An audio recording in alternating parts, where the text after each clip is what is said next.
A mystery that lasted 88 years may finally have been solved. Amelia Earhart's plane could be closer than ever to surfacing from this near-century-old enigma. Look, if you've never heard of Amelia Earhart, it is either because you've never been interested in aviation or because you've been off planet Earth for a while.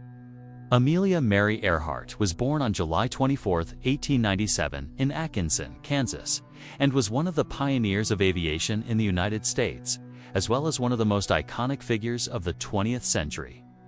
At a time when women, less they were the bravest and most independent, still faced enormous societal barriers if they sought to stand out, especially in fields considered almost exclusively male-dominated, such as aviation. Earhart was declared missing on July 2, 1937, and pronounced dead on January 5, 1939, when all hopes had already dissolved into the waters of the Pacific Ocean. On that day, July 2nd, she was attempting a self-imposed challenge to become the first woman to circumnavigate the globe by airplane. But she vanished mysteriously over the ocean, sparking endless speculation and conspiracy theories while cementing her status as a global cultural icon. Throughout her life, she not only shattered records in the skies, such as the historic feat of being the first woman to cross the Atlantic Ocean solo and non-stop, but also stood out as an advocate for women's rights and an active figure in the celebrity culture of her time. She was one of America's most inspiring figures in the late 1920s and throughout the 1930s. In 1928, Amelia made history by becoming the first woman to cross the Atlantic Ocean by airplane, though she was AMT, the one piloting the aircraft. She was a passenger. Even so, her participation drew worldwide attention. The press hailed her as a heroine, and the public welcomed her with enthusiasm. That August, she achieved another milestone by becoming the first woman to fly solo across the North American continent and back.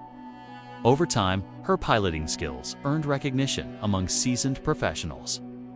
General Lee Wade, who flew with her in 1929, summed it up: "She is a natural-born flyer with a delicate touch on the stick." By 1930, Earhart had taken on a leadership role in women's aviation. She became an official at the National Aeronautic Association, where she fought to establish exclusive categories and records for women.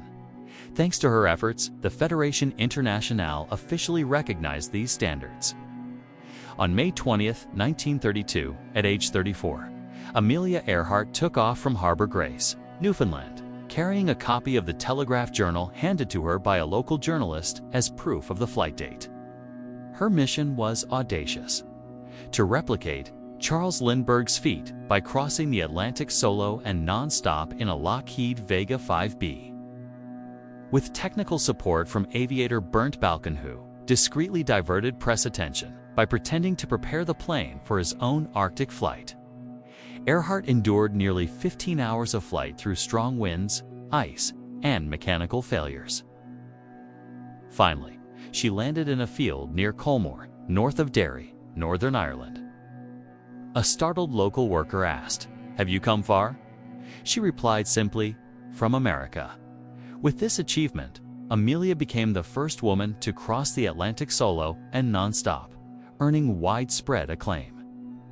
She received the Distinguished Flying Cross from the U.S. Congress, the French Legion of Honor, and the National Geographic Society's Gold Medal, presented personally by President Herbert Hoover. Her fame grew further, opening doors to friendships with influential figures like First Lady Eleanor Roosevelt, with whom she shared ideas about women's role in society. The two even flew together, and Roosevelt briefly obtained a student pilot's license, though she never pursued it further.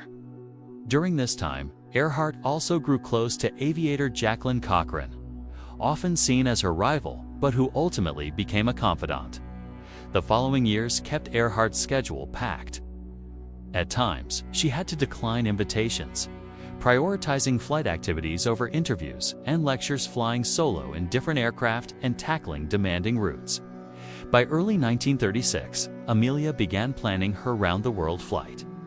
If successful, she would become the first woman to do so. Now, to get to the heart of this story, let's cut straight to what happened, okay? The first attempt to begin the adventure in March 1937 went terribly wrong. So it wasn't until July of that year that Amelia and her navigator, Fred Noonan, set off. At midnight on the 2nd, Greenwich Mean Time, the pair departed from Lae, New Guinea. The plane was heavily loaded.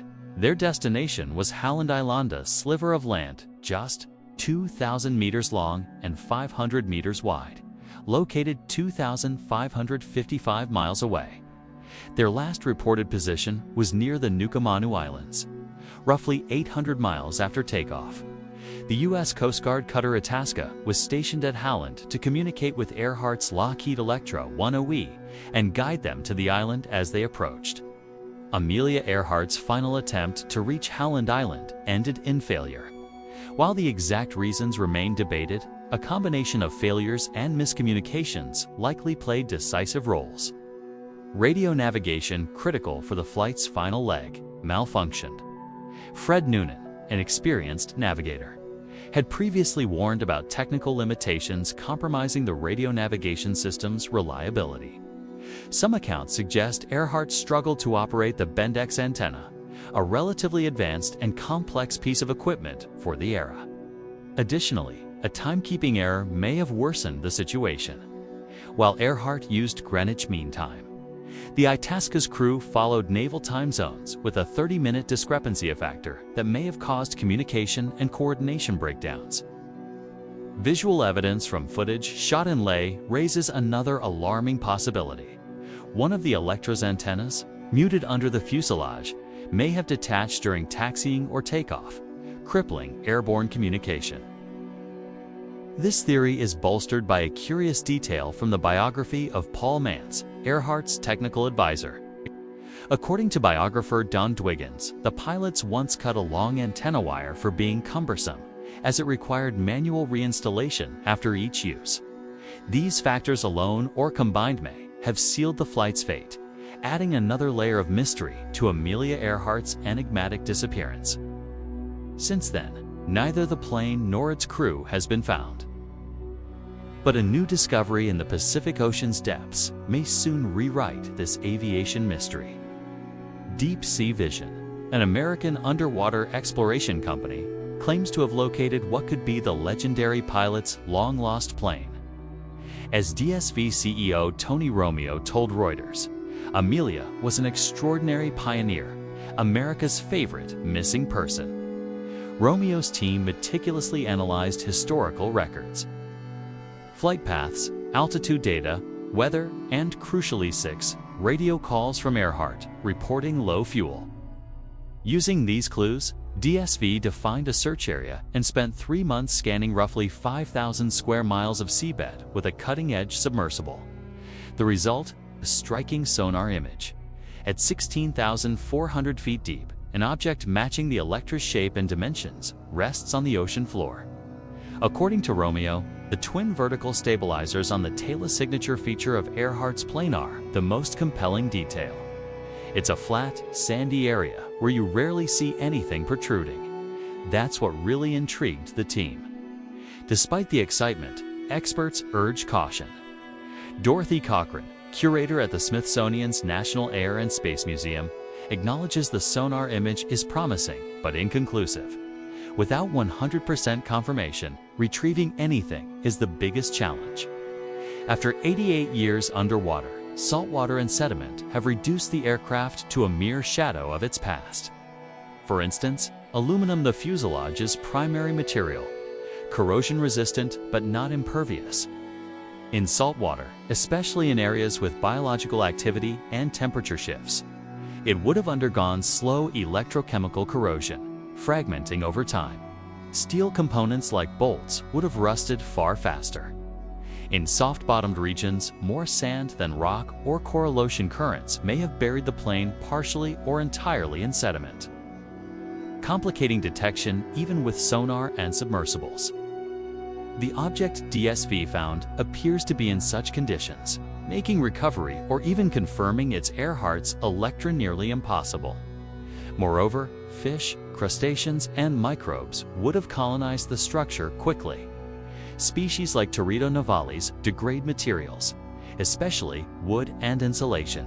Over time, biological growth may have entirely obscured parts of the plane.